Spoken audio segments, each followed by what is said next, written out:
Hi, I'm Rajinder Hans and you're watching tvsarawak.com. The headlines for today: CM calls for improved drainage and sewerage system.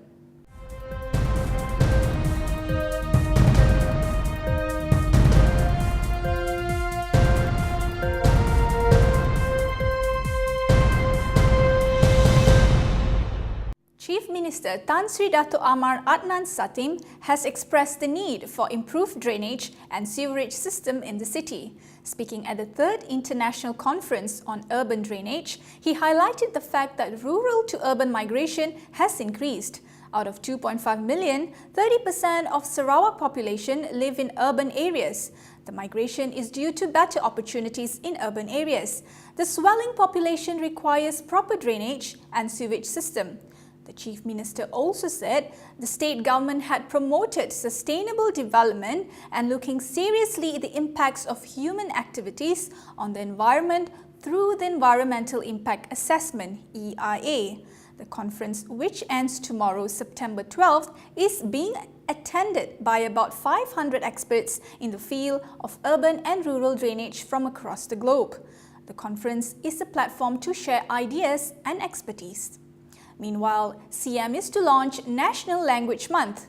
Chief Minister Tan Sri Dato' Amar Adnan Satim will launch State-Level National Language Month BBK 2014, organised by Dewan Bahasa dan Pustaka DBP.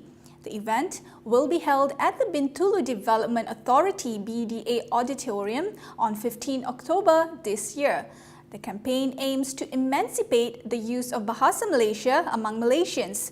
According to DBP Director Dr. Hazami Jahari, several activities will be held from October 15th to 18th at the BDA complex, including a language colloquium, creative writing workshop and the launch of Rakan DBP.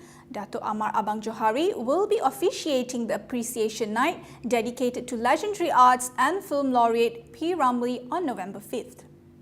Minister of Welfare, Women and Family Development, Dato' Fatimah Abdullah said that Sarawak is planning to establish a special secretariat for development of local knowledge and wisdom. According to Dato' Fatimah, Sarawak is known to be rich in diversity and needs special secretariat so that local wisdom can be translated into a new knowledge that can later be applied with scientific approach to be introduced globally.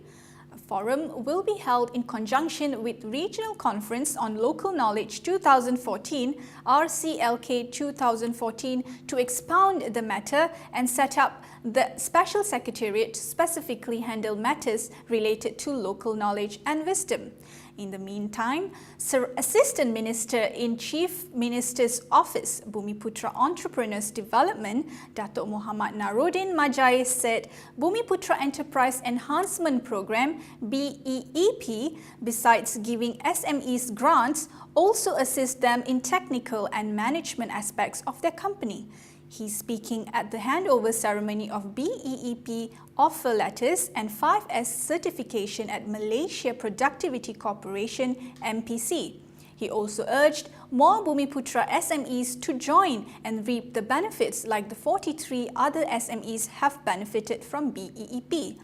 Those interested can contact SME Corporated Malaysia, Bumiputra Entrepreneur Development Unit UPUB under the Chief Minister's Department or relevant panel agencies such as MPC, MIDF, SEDC, MARA, Tekun, Veda at Agriculture Department, Local Council and also through Bumiputra Entrepreneur Association in Sarawak. Companies with 2.5 million ringgit project proposal can apply for 15% of their project cost through Teraju Sarawak. About 800 participants are expected to attend Bicara Wanita Dialogue at the Pullman Hotel on September 18. The purpose of the dialogue is to discuss women's issues with Chief Minister Tan Sri Dato' Amar Adnan Satim directly. Among topics to be presented are training to be provided to NGO chairpersons and home managers, the shortage of nurseries, improving the life for senior citizens and women's role in politics. The theme of the dialogue is Sarawak Women in Volunteerism, Caring Hearts, Touching Lives.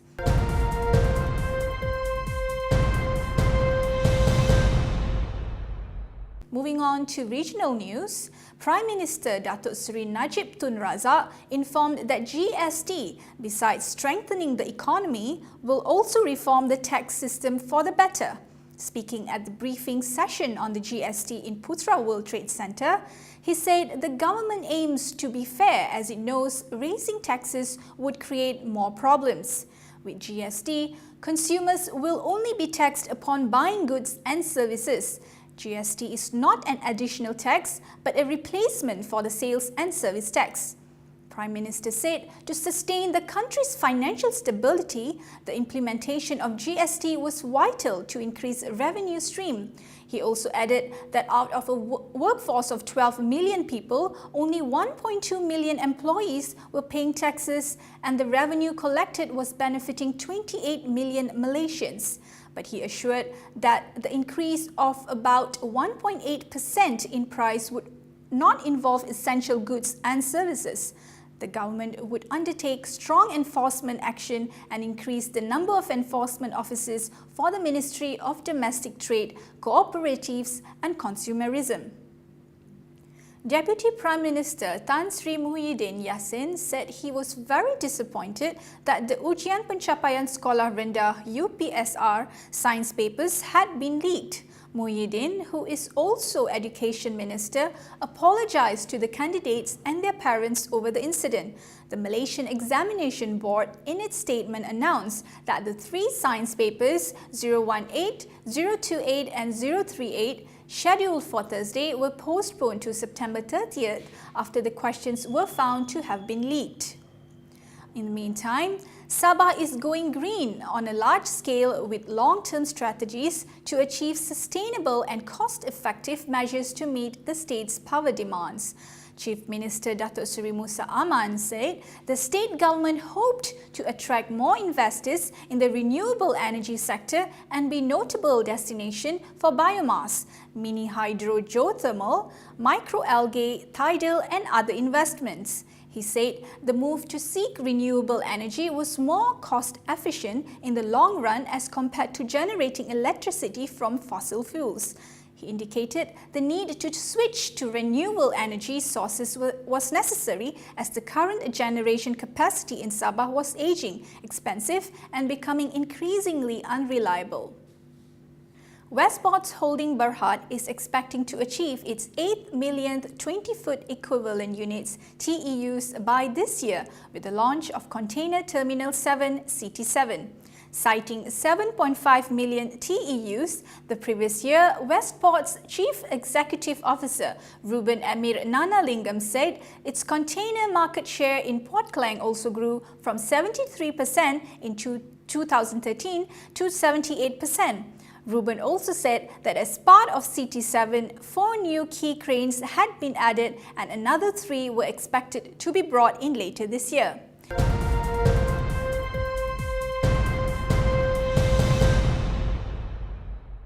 Meanwhile, moving on to international news, US Geological Survey USGS reported that 6.2 magnitude earthquake struck off the central Indonesian island of Sulawesi on Wednesday, September 10, 2014. The USGS initially reported the quake's magnitude at 6.5 but later revised it down. The quake struck in the Molucca Sea between Sulawesi and the Maluku chain of islands, but Indonesian officials said there was no threat of a tsunami. The tremor was felt in the major cities of Manado and Gorontalo in northern Sulawesi. The quake struck around 130 kilometers southeast of the town of Modayak at 2:46 GMT at the depth of 30 kilometers according to the USGS revision. Indonesia's Meteorology, Climatology and Geophysics Agency said there were no immediate reports of damage or casualties. US President Barack Obama says he will not hesitate to take action against Islamic State (IS) militants in Syria as well as Iraq. In a nationally televised speech outlining his strategy against IS, he said that any group that threatened America would find no safe haven. In a 15-minute speech shown at peak time in the US, President Obama vowed that America would lead a broad coalition to roll back IS. President Obama's anti-IS strategy includes a systematic campaign of airstrikes against IS targets wherever they are, including in Syria, increased support for fighting against IS, but not President Assad of Syria, of the group's funding and help stem the flow of fighters into the Middle East, continuing humanitarian assistance to civilians affected by the IS advance. Our objective is clear. We will degrade and ultimately destroy ISIL. We will hunt down terrorists who threaten our country wherever they are. That means I will not hesitate to take action against ISIL in Syria as well as Iraq. This is a core principle of my presidency. RBS and Lloyds Banking Group warn of possible relocation to London if Scottish voters back breakaway from the UK. The financial implications of a yes vote for Scottish independence came under intense scrutiny as homeowners were warned it would be harder to get a mortgage, and Royal Banking of Scotland and Lloyds Banking Group made plans to move to London if the electorate backed a breakaway from the UK. The intentions of the two banks, bailed out with £65 billion of taxpayer funds, came after Bank of England Governor Mark Carney had endured intense scrutiny about the financial implications for an independent Scotland by MPs on the Treasury Select Committee.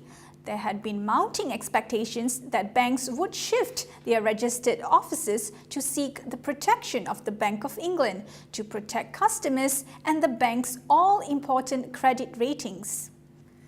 Ukraine's president said on Wednesday Russia had removed the bulk of its forces from its country, raising hopes for a peace drive now underway after 5 months of conflict in which more than 3,000 people have been killed.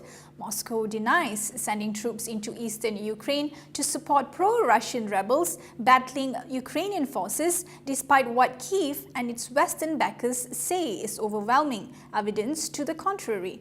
Moscow also denies arming the separatists. President Petro Poroshenko told a televised cabinet meeting Ukraine would remain a sovereign, united country under the terms of peace roadmap approved last Friday, but said parts of the east under rebel control would get special status. He said that his sources has confirmed that 70% of Russian troops have been moved back across the border. However, Poroshenko said the ceasefire was not proving easy to maintain because terrorists were constantly trying to provoke Kyiv's forces.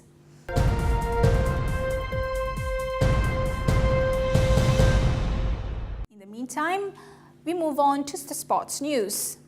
Malaysia qualifies for quarter-final in AFC. Malaysian under-16 football team secured quarter-final for 2014 AFC Under-16 Football Championship after defeating Oman 2-1. Striker Muhammad Najmuddin Samad scored 2 goals to win the match. The Malaysian team will be playing against Australia next, which will be a touch match according to coach S. Balachandran. Let's pray and wish them success. Former professional wrestler Sean Hare, who went by the stage name of Sean O'Hare, has died at the age of 43 of what is being ruled as suicide. O'Hare first made his world champion wrestling debut in 2000. During his time in the WWE, he developed a devil's advocate character who inspired people to commit acts of chaos. He would tell the audience to break the law, cheat on their spouses, and not pay taxes before saying, "I'm not telling you anything you don't already know." Bradley Wiggins accepted that his Tour of Britain title defence was nearly at an end after Poland's Michał Kwiatkowski secured the overall lead with a dramatic stage win on Wednesday. Kwiatkowski won the sprint for the line at the end of the 184.6-kilometre stage from Worcester in the English Midlands to Bristol on the southwest coast to take the leader's yellow jersey. Albert Timmer took second place in the stage, with Belgium's Dylan Teuns third.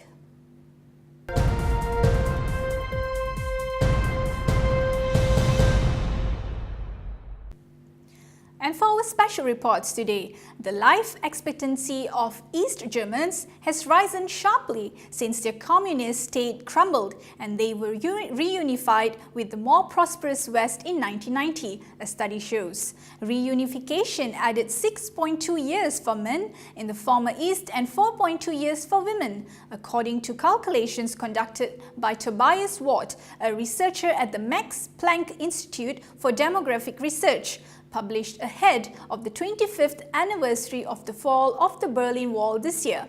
If the German Democratic Republic still existed, boys born in 2011 could expect to live to the age of 70.9, while girls would have life expectancy of 78.7 years, the study showed. But in reunified Germany, boys born in 2011 were forecast to live until they were 77.1 years old, and girls could expect to reach the age of 82.9. He said the increase in life expectancy for East Germans was likely due to improvements in medical treatments and an improved standard of living since reunification. Moving on to something rather interesting. It will start with a friend who lives in San Francisco maybe, or who works as a venture capitalist, or who recently had a birthday. This friend will be wearing an Apple Watch, and at first you'll giggle. It's a wrist computer. It looks silly, like something out of Dick Tracy. You'll say something snide like, "Get a lot of dates with that thing." The friend will laugh good-naturedly.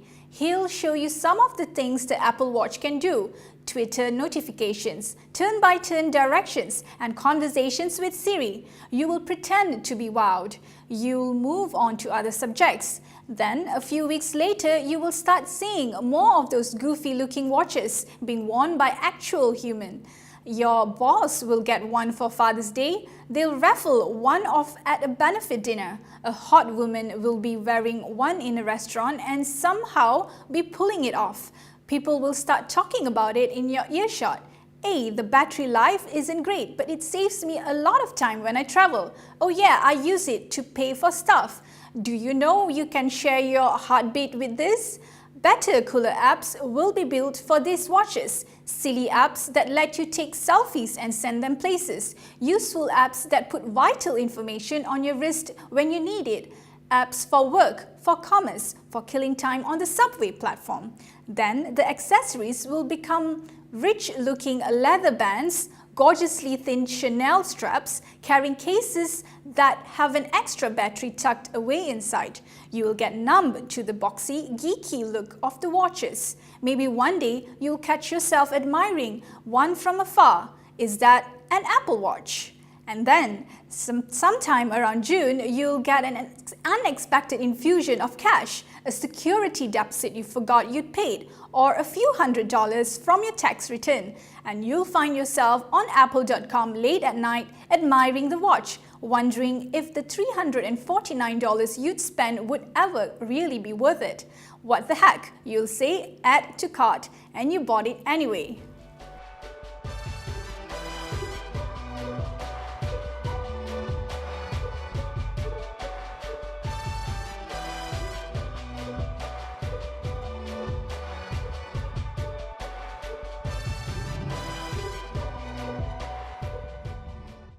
Today, almost 5 million email addresses and passwords were posted on Bitcoin Security, a Russian forum.